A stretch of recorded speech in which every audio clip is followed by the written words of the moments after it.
It's your boy Chris Kennedy, the #1 comedian in the streets. That's undisputed. And this right here, this shit, it's my motherfucking hood. Welcome to F.A.M.E TV.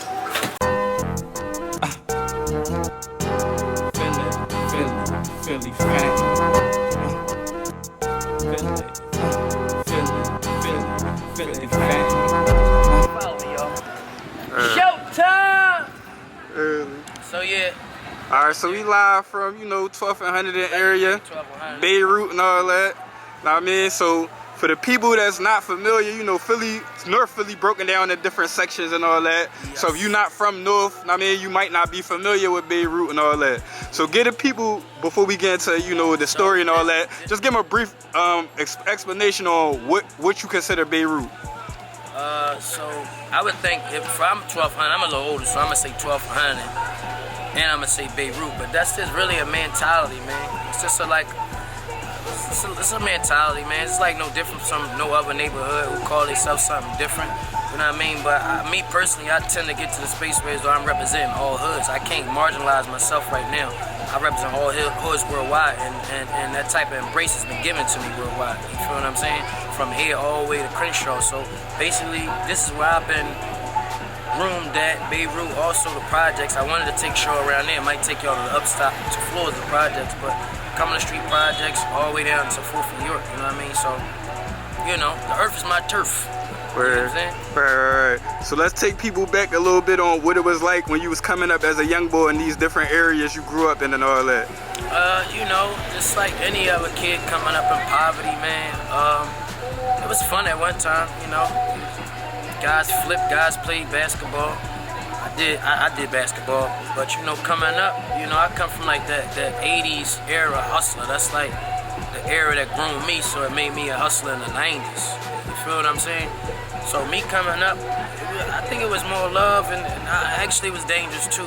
So to come out of any of these parts and these hoods, man, especially this one, this is a tough one, man. We had some tough tragedies happening around here, man, and I can't really speak on them too much because I'm all about the healing, man. I think it's enough violence that's spewed off the streets, and a lot of people, became casualties of other people's faults, man. And I think it's changed, man. It's changed to the point that I don't even know what's the difference between now and then me growing up. You know what I'm saying? I gave more principles, more principles. You just couldn't do what you want to do. You couldn't just go to my neighborhood and stand in the corner like, oh, this is my block. It's the way you did that. So, I don't know, man. It's just like any other hood, man. I think we probably move here. We listen to Finally. They see so much that they actually just, look, big ass raccoons. Watch the raccoons! There's a lot going on out there, Joe. You got the police posted up, the police is posted there every day, man. But I don't know. Even standing here giving this interview, man, it seemed kind of strange. You know what I'm saying? Because I moved to the West Coast. I've been living on the West Coast for 5 years, and I've been coming home like once a year, just trying to level up, inspire, the youth. You know what I mean? And try to direct the ones that want something out of this life, man. Because this a black hole. You know what I mean? I love my neighborhood. I love it to death, but certain mentalities will hold you back, man. It kill your inner champion, man. And it's an eerie. You know what I'm saying? The show is just like eerie, man, because there was some tragedies that happened here, man. That people should have been here, like really enjoying their talents, man. And it's humbling, man. It's humbling, man. Right. So, as an older person, I'm just kind of trying to. The violence is everywhere, and it's just got to be an answer to it, or it's just going to end up to being something generational, and that's going to destroy us. We're not in a time where we should be trying to destroy each other. We got a bigger fight in America. You feel what I'm saying? As politics rule, we suffer, and we suffer more because it's designed for us to be going against each other. You know what I mean? That's we're not going to break the cycle. You know what I mean? Like that.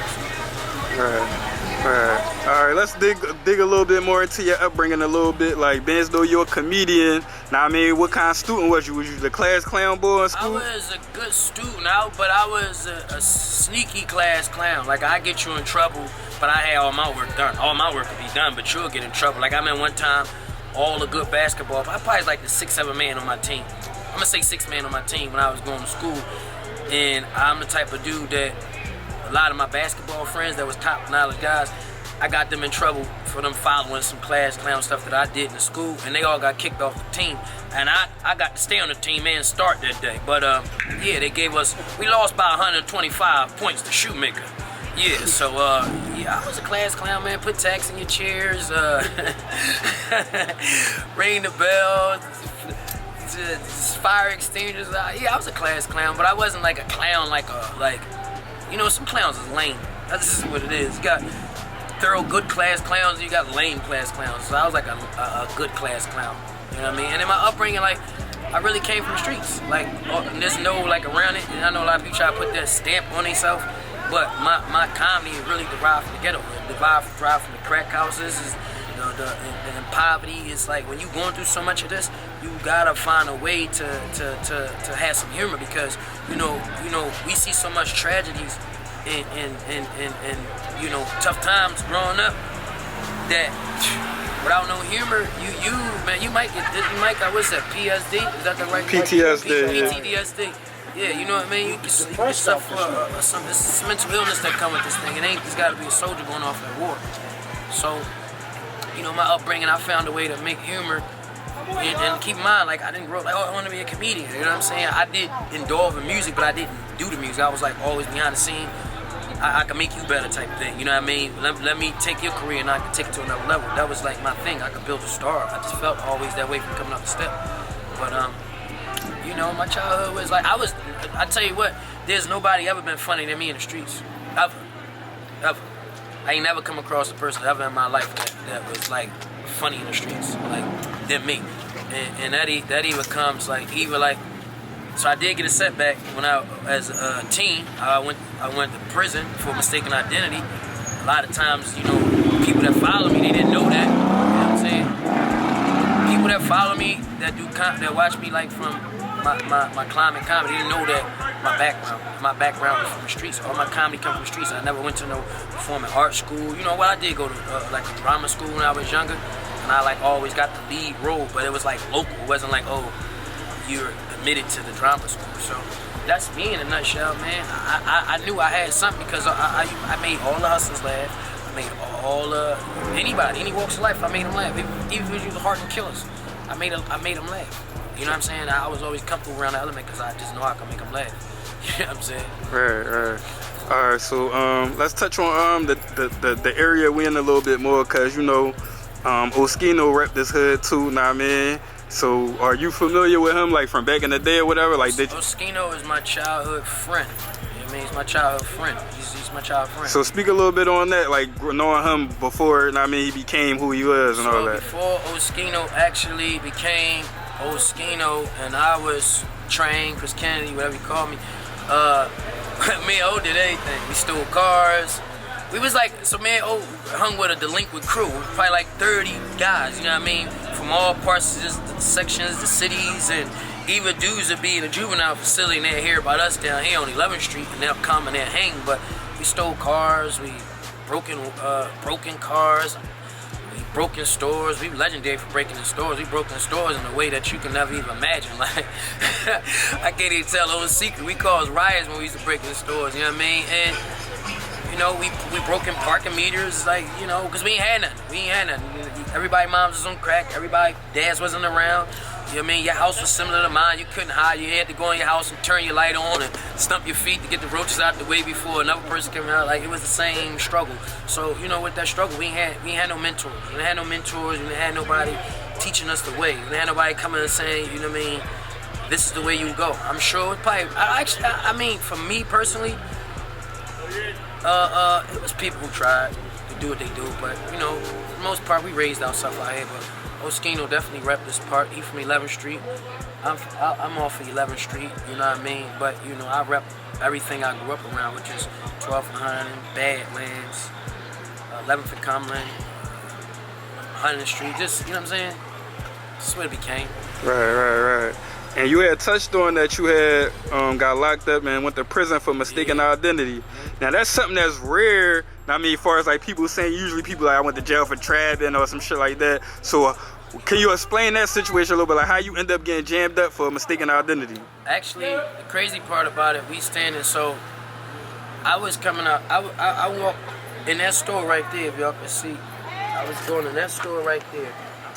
When I went in that store right there, you had some detectives pull up, and I don't even know who was in the car with them.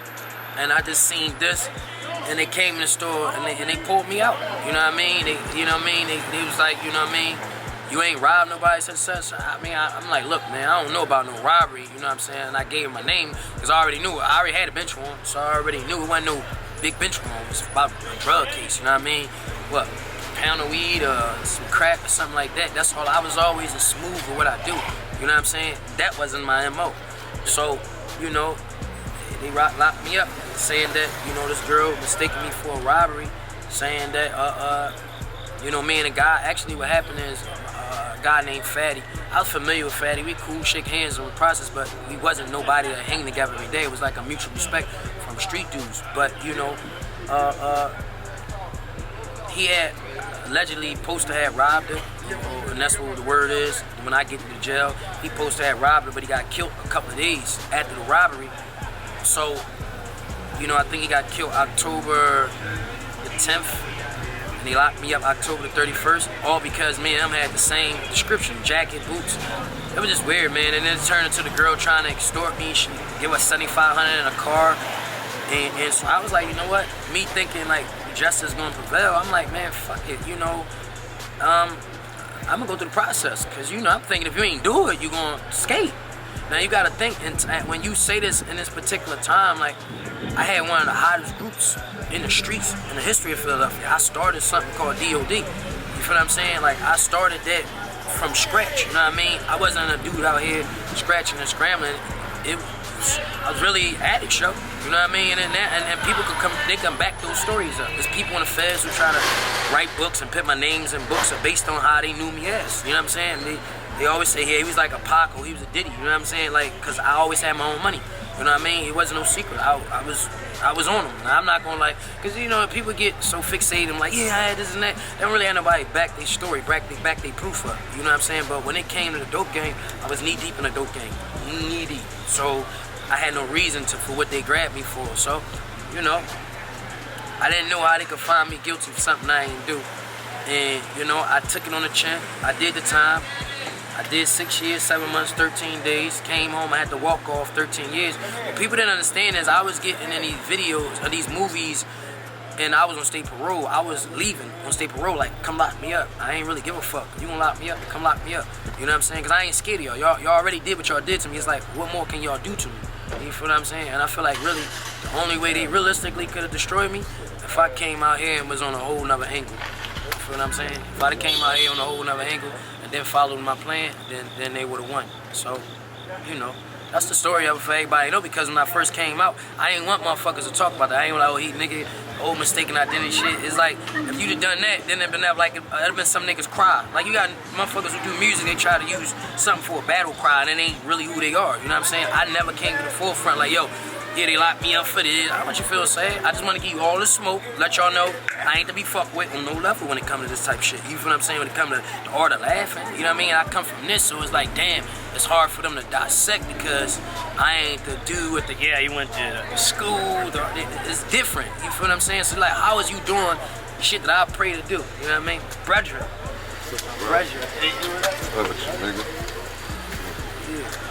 Yeah, so that's what it is, man, show. Alright, so let's back up a little bit, cause that's a crazy situation. It's I real, mean, it's real. Now, I actually, the first time I actually talked about it, you know, people used to try to, ain't nobody that don't know about it. You know what I'm saying? I just ain't want to pull it to the forefront because it took away from the talent. It took away from what I'm doing. I knew once I leveled up, then I could tell a story and it'd be more, you'd be like, whoa, then you'll see why I go so hard. You feel what I'm saying? But yeah, man, it was what it was. I've been on what? I ain't never been back to jail. I used to take my folks to sneaks in the county while I was on state parole, right in the visiting room. So I was still, you know, still getting gutter. You know what I mean? I would still keep the gully. I don't care how you slice and dice it. You know what I mean? But you know. Alright, so for the people that's watching, I want you to take them through Like, cause that took a lot, you know, mental fortitude and emotional, you know what I mean, keep your emotions in check to go through something like that you know you didn't do. You know what I mean, it's years later, so I don't think you would still be talking about you didn't do it if you didn't do it. You know what I mean? If I've done a lot of things. If I tell you my mom smoked crack, you believe that. You feel what I'm saying? If I tell you my dad on dope, you believe that. Yeah, that's the story you want to hear. But if I tell you something like this, because it's just how they got our people's this older program. You know, our people's getting in space to say like, oh, if they say he did it, he did it. You know what I'm saying? So for you to first go through that when they say, yeah, guilty, you sentenced to X, Y, Z. So your first like night or your first couple nights, now I mean, what was that like for you knowing like, damn, they really found me guilty of some shit I ain't do? Like, they did, and at that moment I already knew I was gonna have to buckle down. So honestly, I went back and smoked an ounce of weed that a motherfucker snuck in the jail, courtesy of somebody. And I remember Ghostface coming on the radio. All that I got is you. Oh yeah, that's that legendary classic joint. Yeah, Johnny Peter Bed, I had a tear roll down my eye. I said, damn, man. I had to strap up my boots, man, because, you know, it's always been like this for years in this country. So it was just like, I looked at it like this. I said, Malcolm X went to jail, Martin Luther King, and Mandela. Fuck it, I guess I'm going to be a street political prisoner if that's what you're going to put me. Because I couldn't lose the system. I couldn't lose the system, and I couldn't lose the niggas. You feel what I'm saying? I couldn't. You know what I mean? So it was tough, but honestly, if you ask anybody who ever did any time with me, they time went easy. And I'm talking about dudes that, hey, I mean, you didn't get the time off of you, but at least you can skate with me because I had this same energy I had. You know what I mean? Get up early in the morning, talk my shit, and that's, I mean, it's never been nobody in the state penitentiary better than me. Period. This is the facts. I done made lifers cry laughing. Man, they gonna tell you the stories. I ain't gonna tell you. I'd rather keep some intrigue to the shit. You know what I'm saying? Right. Then they start popping up. Right. So you end up coming home and you said you had to walk off 13 years. 13 years. So initially when you first come home, what was that transition like back into the world, knowing you still had the parole over your head and all that? I ain't even look at it like that. I was like, now, y'all, we're gonna play cat and mouse. You know what I mean? I still went and survived the way I survived because I'm like, you gotta understand, you gonna come back to the street. You ain't had no structure before you got there. Now you gotta come home to no structure and you gotta figure it out. Nobody will care about your story, nigga. You know what I mean? So it was like, look, they done already did what they did to me. What can be the worst and worst? I come from the bottom. We're at the bottom. Death is at the bottom. So I might as well strive for the top. And I was like, you know what? I'm gonna do shit that I already had this planned out. I came home, I had like 3 movies already written, typed up. I knew what I was gonna do. It was just a matter of me understanding where I really fit at in this thing. And then I started looking at it, I'm like, man, pound for pound, I just don't think nobody can fuck with me. I'm just being serious. Like if this is an art, they can't fuck with me. I don't care. We not talking about money. I'm talking about pound for pound. They can't do what I do. This is the facts. Nobody's been here. I got the biggest Latino fan base here, the biggest street fan base, and literally what y'all don't know is that niggas, they be ducking, man. They know they ducking because look, they'll never come here. They'll never come in. I'm coming to the streets to do. They don't come from this. They can't really. I don't dislike them or anything, but there be a lot of little shady behind the scenes shit that y'all don't be knowing about in this city. You feel what I'm saying? I don't really speak on it because now I know they suffering because what they tried to do, they thought like, oh yeah, P wasn't fucking with him no more, he back on the streets, and you feel what I'm saying, right? But then, when I slide over there, and I come back and put 2 theaters and 2 films in theaters, now you gotta eat popcorn. I already had you on paper, now you gotta eat popcorn off me. And now you gotta shut up. You can't talk no, you funnier than this, you can't do none of that with me. Because even gotta look at now, and I leveled up with the social media plugs. You feel what I'm saying? So, right. It was me against the world when I came home, show. And when I did come home, my plan was to do music. I was like, I'm gonna do music because I knew I was at a comedy. And I was like, I'm gonna push the niggas musically, just so I could set the niggas up in my hood. And then I could go, you know, kind of executive this shit out and make some money. Because I knew this shit. It was just a matter like the streets will pull you in. Cuz. So it's like that shit. It's a thin line between you trying to juggle the career of the entertainment shit and then you still gotta deal with the street shit. You know what I mean? Even if it ain't, you're gonna have to deal with it. You know what I'm saying? Right. Now you said since you was a young boy, you always on some funny shit. Even in jail, you was making people laugh and all that. So at what point did you take comedy serious? Like, yo, I'm gonna do this with my life. I'm gonna be a comedian. I'm gonna really take this shit serious and go hard. At what point did that come? When that motherfucking judge said 6.5 to 20,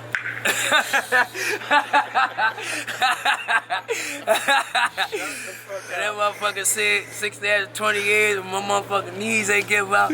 I had to figure out a way, man. I didn't want to come back what I knew. I didn't want to go back like selling dope and all that. I actually came home, I was selling merchandise, you know what I mean? And I was probably doing like $1,000 a week in shirts. I had my thing called street culture, which you could kind of just testify to that. You know Right. I had a movement powerful in the street that had a few pieces in that movement, man, that was gonna go on the beat and something be special, man. And it's just the focus, man. People didn't focus, the discipline, not listening to the game plan. You know what I mean? You know, one time the Lakers had all stars at one time. You remember that, right? Right. Kobe, they had Shaq, they had all them dudes, but they couldn't win. You feel what I'm saying? You had a lot of all stars, but they didn't have no coach. They didn't have no Phil Jackson. So when Phil came and he brought that championship mentality, they won 5 with him. So that was my whole thing. I was always trying to Phil Jackson something, because I never wanted this for nobody. This ain't for nobody.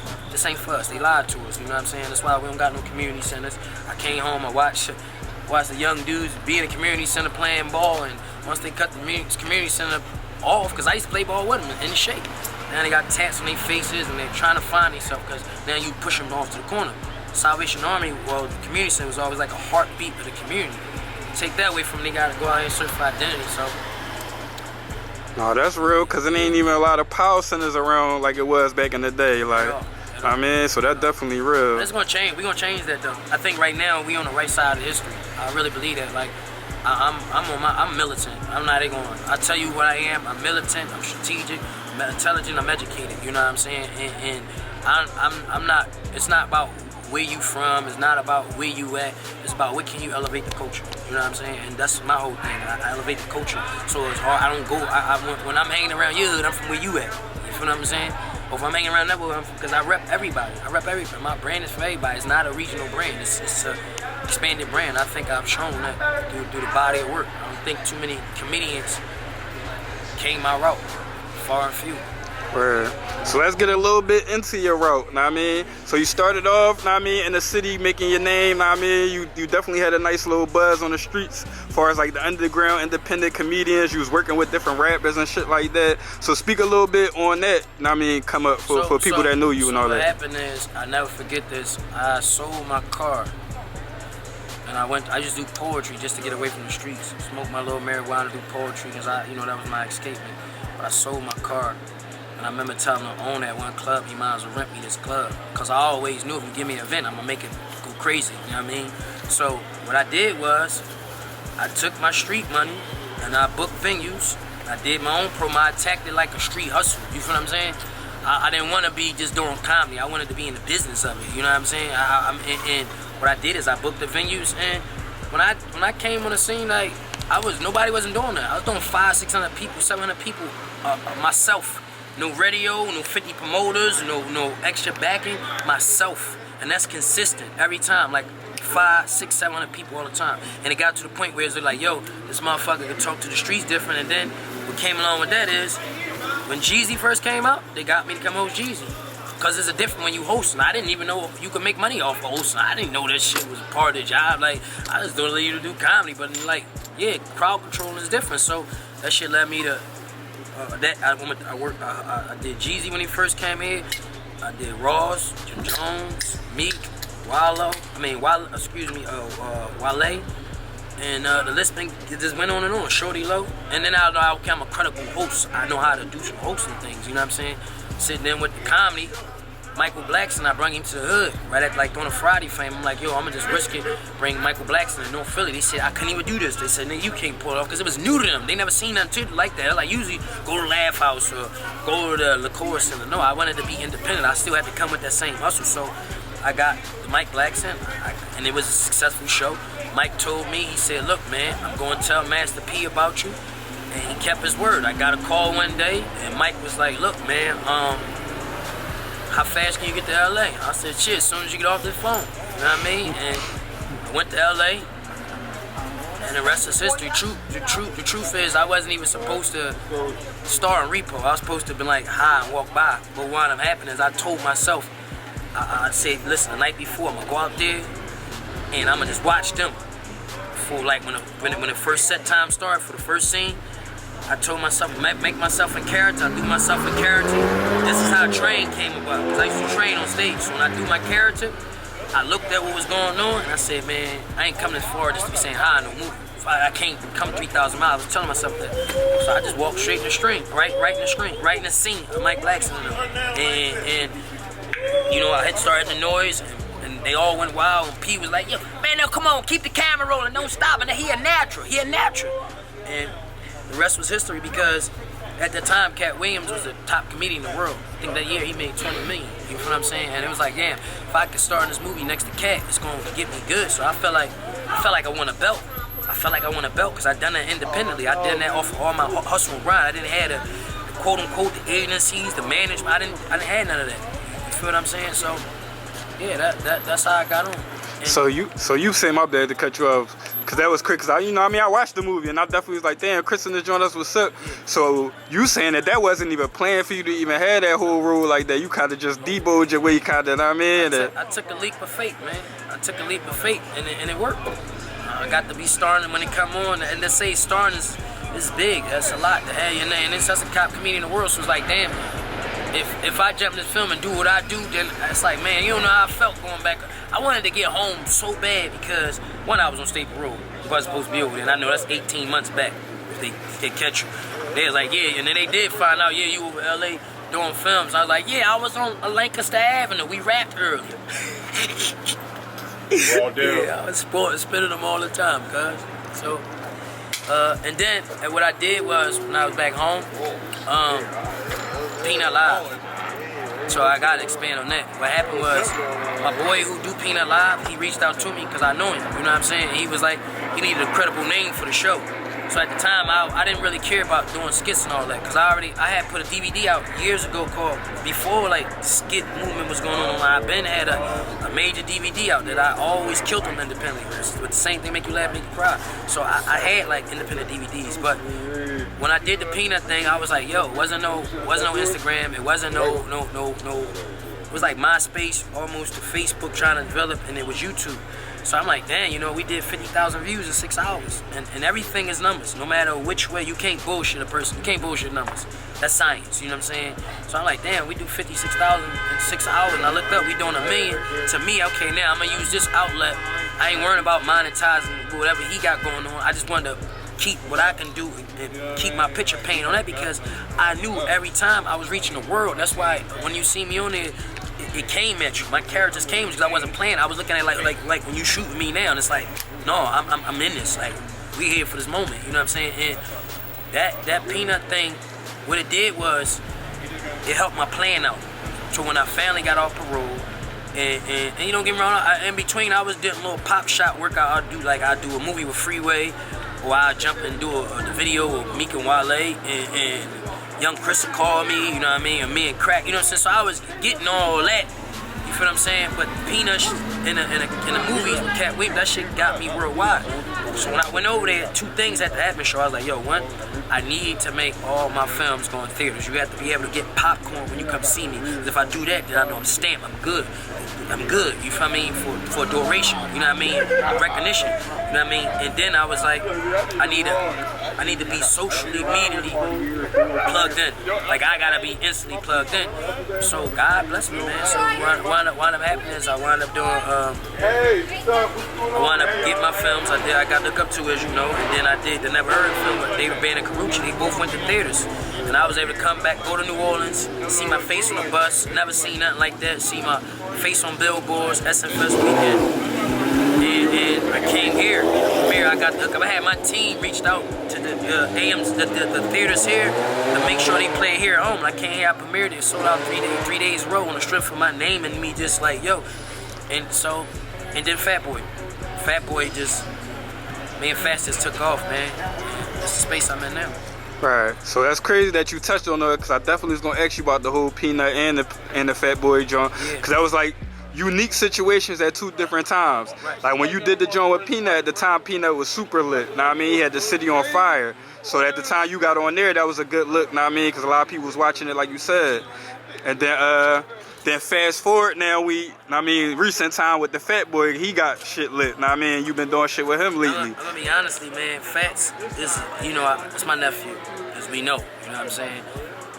Blood make you just related. Loyalty make you family, you know what I mean?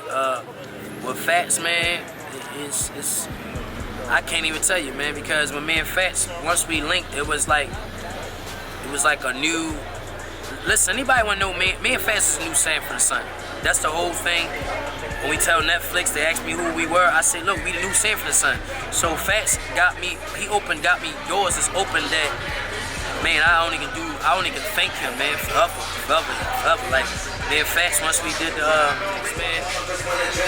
me and Fats, we ran, after we did I Get the Hook Up, we wound up going to do, me and Fats did a reality show called Love and Listings, which was lit, and we did Wildin' Out. We actually did the last episode of Wildin' Out. You know what I mean? And that's when they canceled Wildin' Out. So we got to do that. And me and Fats got a movie coming up. I can't put it out here now. I am the co-writer of the movie. So we've been sitting down talking to all the people that supposed to be talked to, and at this point here, just wait and see now. Now I'm back home. Right. For a couple of months. Okay.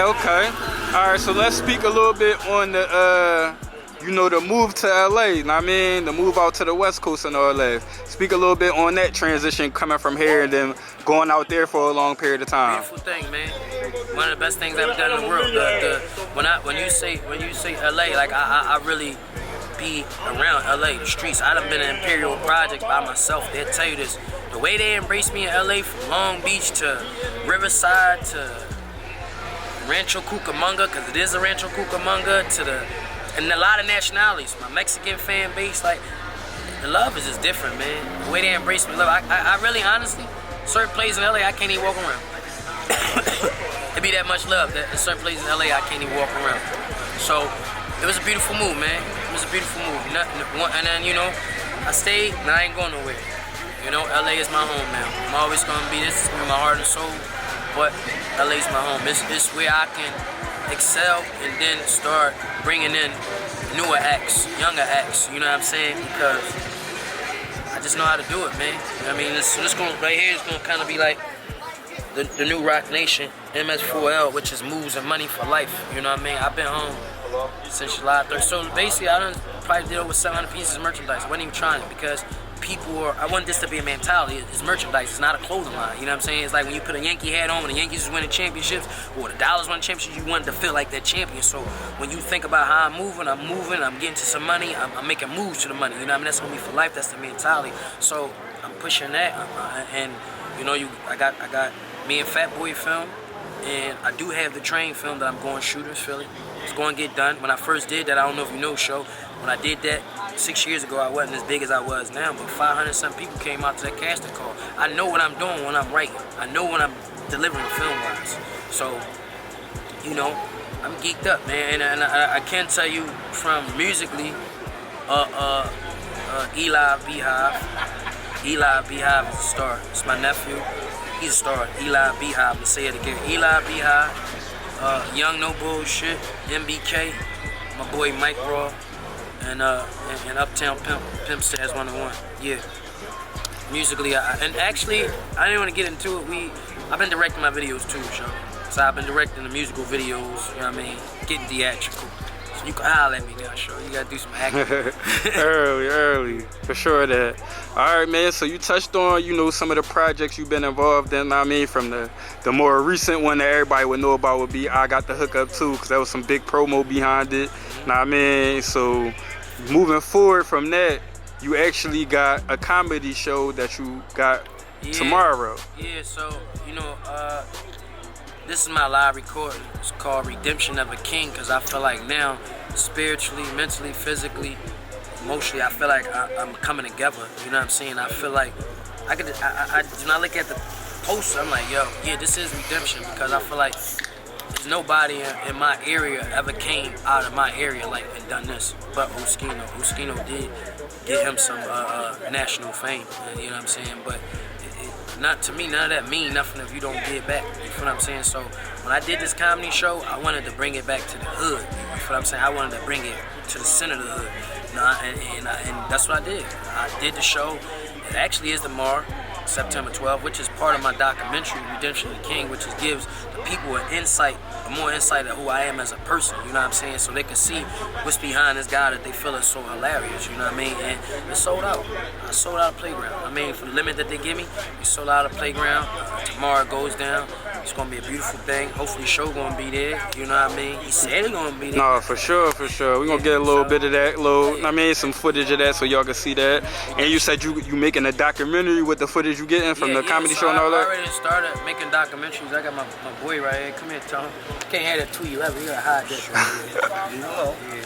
Got my boy from my old block, you know what I mean? Bring some of my old friends, like let them talk about it, let you get the, so you could know, you know what I mean? The people that know me.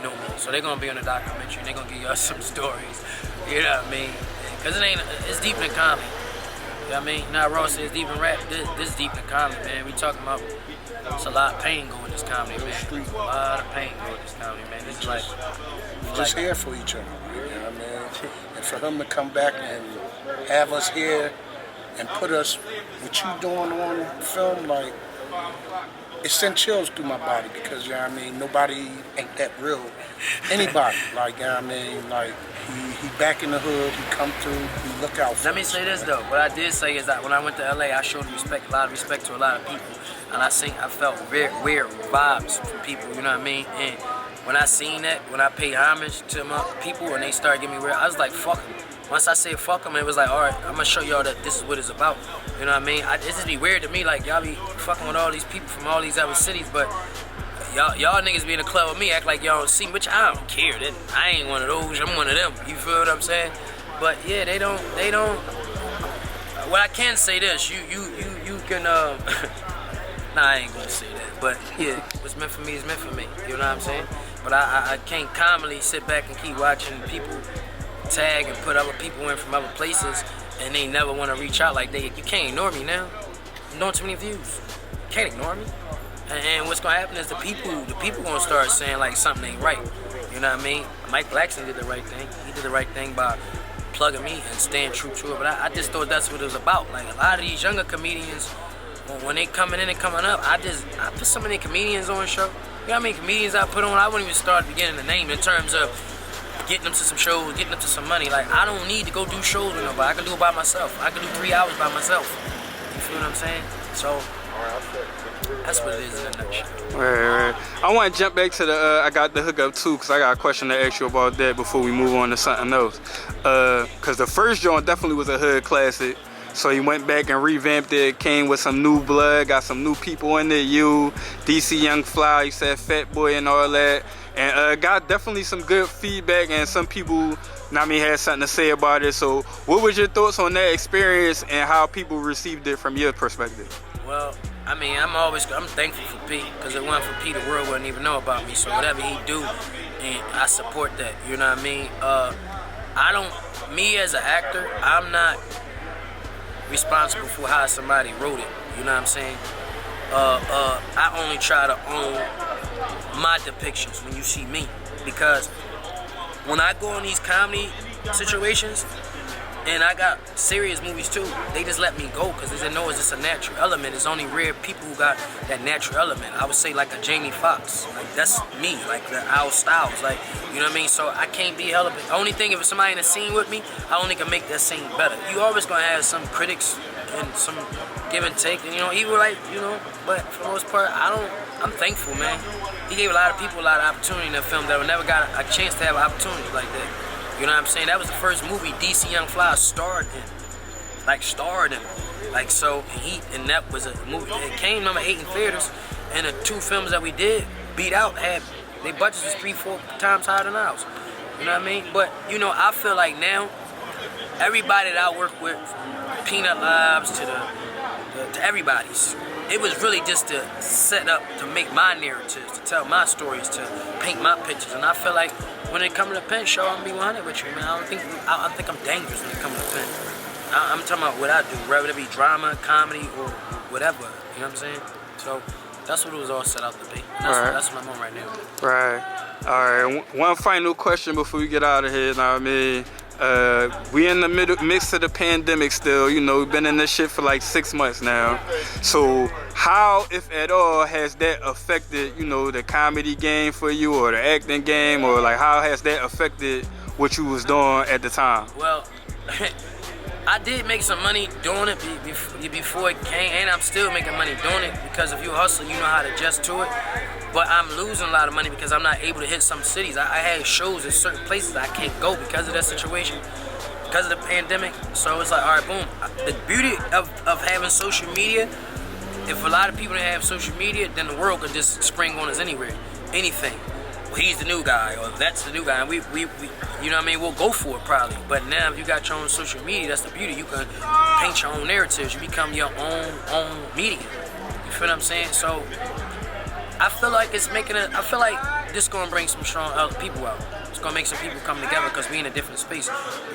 The president is racist and a whole lot of other things, and we got to get rid of him. Just change the mind frame of the thought process of the country, because you know it's tough right now, man. You know, I'm hoping this is my take on this. This is more than just me having this MS4L. It's like, okay, if a natural disaster was to happen in a city or whatever, and you trying to pull your family somewhere, and somebody else trying to pull their family, and we might not recognize two people with Nike sweatsuits in those times. That might look like a war ready to happen. Y'all don't. But if you can see this, like, hold up, I know what that's connected to. So now, yo, help me, I help you. You feel what I'm saying? It brings a sense of togetherness. You know what I'm saying? So,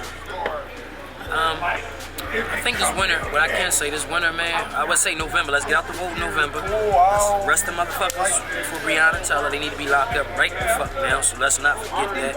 And those clowns that did what they did to what's his name? Jacob Blake? Jacob Blake, yeah. All them people need to be dealt with accordingly. And George Floyd, man. I think that, you know what I mean, as a people, we can't just be letting the police do anything to us. You know what I'm saying? We gotta police ourselves. And if we gonna be policing ourselves, we damn sure can't be going to war with ourselves every other day. So, oh, that's real. That's definitely real. So on that note, go ahead, plug your social media so people can follow you, stay updated. Chris Kennedy 101. And with that being said, make sure y'all support F.A.M.E TV. This is my youngin' in back of there. Love you, boy. Can you see me? Can you see me, show? Early. All right, man. On that note, we signing out, man. Live from Beirut, Chris Kennedy, man. Early. F.A.M.E TV. We out of here. Till next time. Early.